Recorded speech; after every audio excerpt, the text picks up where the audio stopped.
Sebelum melanjutkan, jangan lupa subscribe dulu, terima kasih. Bab 237, aku harus memanjakannya apapun yang terjadi. Keluarga Sen tetap diam sepanjang perjalanan pulang, terutama kakek Sen. Dia tampak jauh lebih tua sekarang. Dia tidak seperti biasanya. Dia tidak tampak ramah dan lucu. Banyak hal terjadi baru-baru ini. Jadi, dia memang kelelahan. Ayah, biarkan aku yang mengurusi hal-hal seperti ini mulai sekarang. Sebelum Sen Lin masuk militer, ayah bisa mengajaknya memancing bersamamu. Ayah bisa mengajak Kiki ikut juga. Kakek Sen memegang tangan Sen Lin dan menganggukkan kepalanya. Aku tidak bisa kehilangan kalian semua sekarang. Aku tidak punya pilihan lain dengan mereka. Jangan khawatir, kakek. Aku sudah belajar dari kesalahanku. Aku akan menjadi orang yang jujur dan baik mulai sekarang. Sen Lin berkata kepada kakeknya. Kakek Sen merasa lega. Ia pergi ke kamarnya dan beristirahat setelah mereka kembali ke rumah. Pada saat itu, Sen Lin sedang membuang barang-barang milik paman ketiga dan keluarganya. Mereka seharusnya tidak berpikir untuk kembali ke keluarga Sen di masa depan. Paman ketiga tahu tentang kejadian itu dalam perjalanan pulang. Dia juga tahu apa yang menantinya. Dialah yang telah berjanji untuk meninggalkan keluarga Sen sebelumnya. Sekarang, dia hanya bisa menyalahkan istrinya. Dia tidak menginginkan barang bawaannya sekarang. Pertama-tama, dia harus mencari rumah untuknya dan keluarganya. Kemudian, dia pergi ke rumah sakit karena Sen Rui terluka dan mereka sedang membalut lukanya sekarang. Ia hanya bisa menghela nafas ketika melihat istrinya memeluk putrinya dan menangis di hadapannya. Mereka adalah orang-orang yang telah merencanakan kejahatan terhadap orang lain. Mereka hanya bisa menyalahkan diri mereka sendiri. Mu Kiki berhasil menyingkirkan Rong Junhan. Kalian bahkan tidak melihat diri kalian sendiri. Aku sudah bilang bahwa kita harus hidup damai dengan mereka. Tapi, apa yang kalian lakukan? Kalian membuat kekacauan lagi setelah hanya beberapa hari. Sekarang, mereka tidak akan punya tempat untuk kita di keluarga Sen. Ibu dan anak itu menangis terseduh-seduh. Pada saat yang sama, kebencian mereka semakin dalam dan kuat. Sen Rui terluka. Dia bahkan bersumpah dalam hatinya bahwa dia akan menjadi orang yang luar biasa di masa depan sehingga keluarga Sen akan menyesal telah berbuat salah kepada mereka. Dia harus bisa melakukan itu. Mu Kiki mengeluarkan barang-barang Xiao Xiao dari gudang dan menaruhnya kembali di tempat asalnya di villa. Seng Xiao pulang dari Huang Yao. Ia melihat Mu Kiki sedang tidak dalam suasana hati yang baik. Ia lalu menekannya ke dinding dan menatap langsung ke matanya. Ada apa? Apakah kamu tidak senang paman ketiga dan keluarganya diusir dari keluarga Sen? Tentu saja aku senang. Tapi, aku merasa masih cukup lemah. Aku tidak berani mengakui hubungan kita di depan kakekku. Mu Kiki menatap mata Seng Xiao dan berkata, aku bahkan menyembunyikan barang-barangmu dan aku takut yang lain akan mengetahuinya. Aku membenci diriku sendiri seperti ini. Kau adalah putra mahkota dari Huang Yao. Tapi, kau tidak bisa mengungkapkan hubungan kita. Dan kau tidak punya pilihan selain memainkan cinta rahasia kekanak-kanakan seperti ini denganku. Aku suka. Seng Xiao mengangkat dagu Mu Kiki dan tersenyum nakal padanya. Tidak masalah jika kita mengungkapkan atau menyembunyikan hubungan kita dari orang lain. Itu berarti selama aku bersama anakku. Aku tidak peduli dengan orang lain. Xiao Xiao, cukup. Hari ini hari yang indah. Jangan bicarakan hal-hal yang menyedihkan. Atau, kau ingin aku menghukummu agar kau tetap diam? Mu Kiki menutup mulutnya. Aku belum mandi. Tubuhku penuh dengan kotoran. Kalau begitu, pergilah mandi. Aku akan menunggumu di tempat tidur 10 menit lagi. Mu Kiki tetap diam dan menjauh dari pelukan Seng Xiao.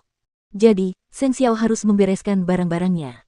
Aku harus memanjakannya dan menyayanginya apapun yang terjadi karena dia adalah anak kecil yang aku sayangi. Malam harinya, kakek Sen marah bukan karena Mu Kiki. Namun, dia mengalami masa sulit karena menantu perempuan dan cucunya sendiri. Mereka licik dan jahat. Apakah dia tidak mengajari mereka dengan baik? Kakek Sen mendesah ketika memikirkan hal itu. Keesokan paginya, dia menelepon Seng Xiao. Kapan kamu punya waktu? Ayo minum teh bersamaku. Seng Xiao memeluk Mu Kiki. Matanya menjadi gelap saat mendengar itu. Besok. Kalau begitu, aku akan menyiapkan teh terbaik. Datanglah tepat waktu. Mu Kiki mendengar suara kakeknya. Ia segera bangkit dari tempat tidur. Namun, Seng Xiao berkata kepadanya, kakekmu masih curiga. Ia memintaku untuk menemuinya dan melihat apakah ia bisa mendapatkan petunjuk dariku. Terus Anda. Itu bukan sesuatu yang perlu kamu khawatirkan. Pergi dan bersihkan dirimu. Aku akan mengirimmu ke universitas. Seng Xiao tidak ingin menekan anak kecilnya. Dia kemudian menepuk pinggulnya pagi-pagi sekali. Mu Kiki mengerucutkan bibirnya dan bangkit dari tempat tidur. Tiba-tiba, sebuah ide muncul di otaknya. Dia melihat Seng Xiao memasuki kamar mandi setelahnya. Dia berhenti menggosok giginya dan berkata kepada Seng Xiao, mengapa kita tidak mengatakan yang sebenarnya kepadanya? Aku punya pengaturan sendiri, kata Seng Xiao pada Mukiki. Lalu, bagaimana rencanamu menghadapi kakek? Sebenarnya, kakek Sen selalu curiga pada mereka. Jadi, itu berarti dia sudah mempersiapkan diri untuk itu. Jika memang begitu, Seng Xiao akan pergi menemuinya untuk melihat reaksi dan sikapnya terlebih dahulu. Seng Xiao mengangkat Mukiki dan membaringkannya di wastafel karena dia tidak ingin Mukiki bertanya lebih lanjut. Dia mengambil sikat giginya.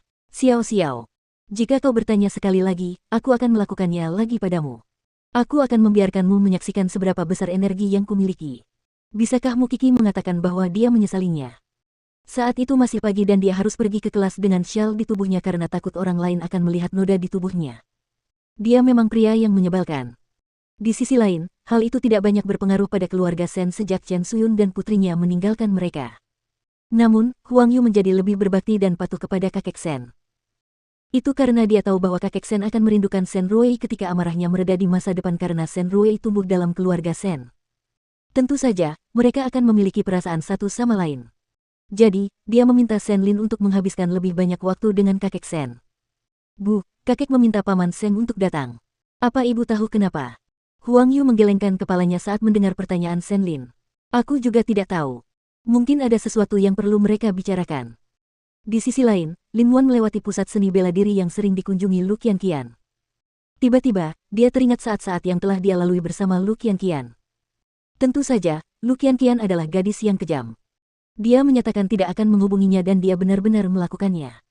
Lin Wan berkata kepada pengemudi saat dia memikirkan hal itu. Berhentilah di sini sebentar.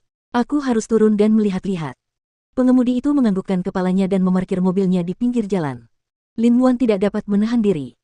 Dia pergi ke pusat seni bela diri dan dia menemukan Lu Qianqian sedang memukul karung pasir di sana. Gadis itu memang kejam. Jika kamu tidak ingin menghubungiku, maka kamu tidak seharusnya datang ke pusat seni bela diri ini. Lin Wan tidak menahan diri.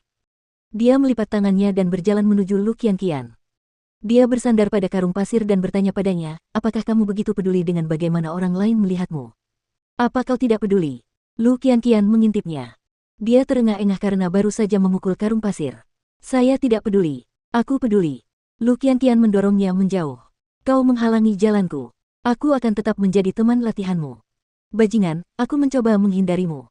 Tidakkah kau melihatnya? Lu Qianqian berkata dengan tidak sabar. Kita tidak cocok berada di dunia yang sama. Jangan datang ke sini lain kali.